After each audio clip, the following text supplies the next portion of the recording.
Hello guys, welcome back to the Casual Historian. Today we're going to be looking at, I know I did the evolution history of Buddhism yesterday, but today I'm sort of going to go over, I made this chart, edited a chart, and I'm going to use that to sort of show the evolution. And my next video will not be on Buddhism, it will be on history. Well, my name is the Casual Historian, but it's going to be about the Ilkhanate and the Mongol Empire.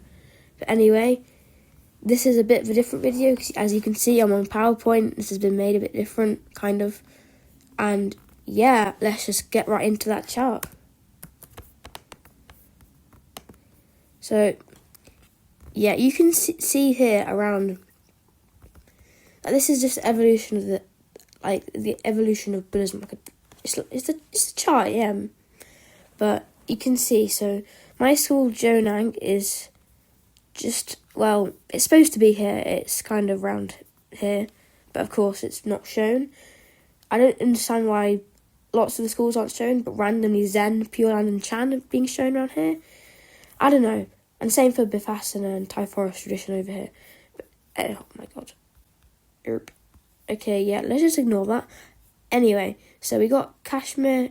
So you can see we've got the non-Buddhist Tantra here, which influenced the Buddhist Tantra, but only tiny bit. It's with the whole practice of Tantra. And the non-Buddhist Tantra, you can see, we've got Kashmiri Shaivism, Srivadaya, Kaula, Shaiva, Siddhanta, and Shakta. And yeah, I had to reuse some of the symbols because they don't have their own symbols. But especially Kashmir Shaivism is very distinct because they have their own beliefs, and they themselves also did sort of psychoanalyze with Buddhism a bit. But basically, all these tantras combined and sort of just influenced tantra itself, but not to the extent of the theology, just sort of,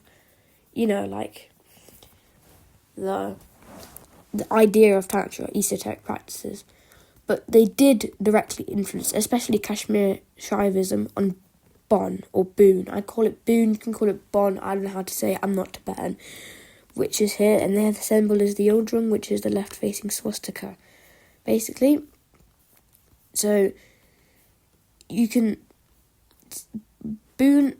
has influenced Tibetan Buddhism, but not a lot, mainly in the art style and kind of, not the actual theology, although in Bhutan, there are people there are Buddhists in Bhutan who do worship Bön deities. But basically, you can see all these traditions combined and have influenced Bön. And Bön is thought to have actually originated from Zoroastrianism. And when it sort of transmitted from Iran, it sort of combined with that pre-Iranian Vedic religion.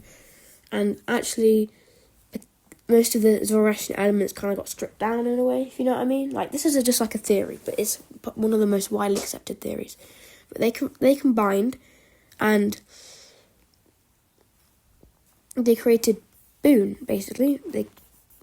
And Kashmiri Shaivism, Kashmiri Buddhism, they all just influenced Bön. And then we have Tompa Shenrab, who is a semi-legendary figure.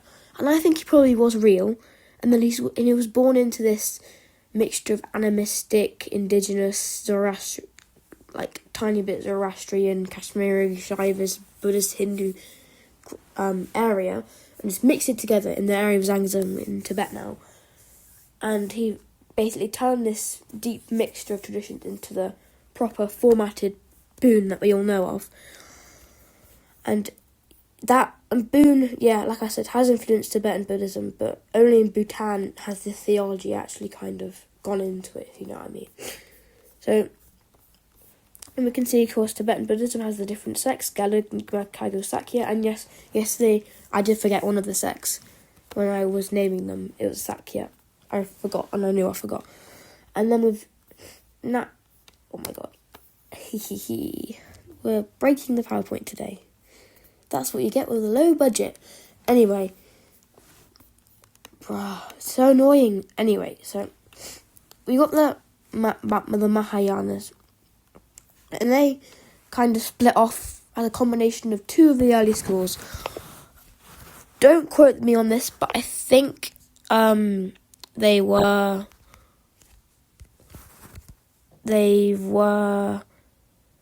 Mahasimagaya, the Great Assembly School, and also kind of Sarvastida school, the early Buddhist schools, and they combined to form what we know as Mahayana, and especially it says here the Sanskrit canon came into here. And this chart is a bit inaccurate, but I edited it. You can see Mahayana has all the main areas. And you might be thinking, where's Chinese and Japanese Buddhism? Well, they're just a collection of the different sects that came from here. And these are the main sects on here, like Yogacara. They all just kind of came together. Plus with the Nalanda and became, the Tibetan, Mongolian, Chinese, Vietnamese, Japanese. I don't understand. This is a bit inaccurate. You can see here, I don't understand why it says Tantra influenced Mahayana, because it was more like the Tantra, like, combined with Mahayana. Because here, as you can see, it looks like it's saying that Mahayana was tantric, but it didn't. What it should be like is saying Tantra is here, then it came into here, plus Mahayana, like. So you know what I mean? Like, it shouldn't just be like Tantra into Mahayana. It should be Tantra straight into here. And Mongolia, they practice Tibetan Buddhism. They do combine it with their indigenous Tengrism and shamanism, like in Tuva and Buryatia, but they don't really like properly do that. And yes, I recorded this video yesterday, but I am very coldy, so if I sound weird, just it's cold that I've developed in a day. Anyway, so Shingon and the other esoteric schools kind of come out of here. And also, as well, the Vajrayana should also be coming into China with the Seihan, Korea with the Wan, I think it is, and Japan with the Shingon and the Tendai. So this is a bit inaccurate. Like, don't judge me on this. But anyway, we can see the first council, second council, third council that came from Gautama himself, Siddhartha Gautama, Shakyamuni Buddha. And we got Theravada, which came from the Pali Canon. That's like their main scripture. Like, the Pali Canon is like the thing. And then that came into Sri Lanka, Burmese, Thai, Bangladeshi, Cambodian, and Laotian Buddhism. And Cambodia, Sri Lanka, and Bangladesh don't have their own Buddhist flags. So for Cambodia, Sri Lanka, and also no, I didn't use it anyway. For Cambodia and Sri Lanka, I used the standard Buddhist flag. And, of course, for the other ones, I use their own indigenous one. And since Bangladesh Buddhism is like a minority religion compared to Islam now, I use the Bangladeshi flag because I wouldn't say they're a Buddhist majority country anymore, even though they used to be for a long time in the Bengal region. Because they actually used to be under the vassalage of the Tibetan Empire. I know it sounds crazy, but a coastal place was under the control of the Tibetans. Anyway, we got Theravada. We've got this, and okay, please excuse when it keeps glitching. I don't know why it does that. It's very annoying. But that's basically how it works. But I think one of the ways that I do want to touch on is with Bön, and how Bön here kind of just came from all these things combining. It's just crazy, genuinely. Anyway, this is the end of the video. Subscribe for more history and religion. Please tune in tomorrow or later today. I don't know when I'm going to release it or make it, but I'm going to make a video about the Ilkhanate, their rulers, how they eventually turned into the Jalarids and died out, and the conversion to Islam, that kind of stuff. And like and subscribe, make it popular. Bye. I'll see you tomorrow.